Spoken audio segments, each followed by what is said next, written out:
و من اون تبلیغاتی رو که کردم برای جیبم نبود.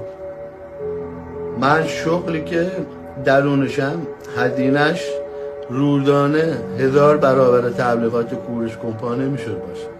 یکم فکر بکنید، با پول یک تبلیغات ساده کسی قهرمان نمیشه. اگر کسی از روی تبلیغات من 20 میلیون پولش رفته، من عذرخواهی میکنم ازتون.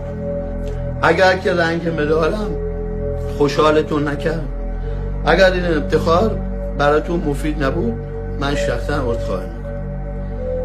هادی چوپان کسی است که منت هیچ شخصی به کولش نیست و هیچ شخصی تا به امروز نمیتونه منتی روی کول هادی چوپان بذاره که هادی چوپان با سرمایه این شرکت، با سرمایه اون معطول یا با سرمایه این به قول معروف اوگان تو این مسابقه به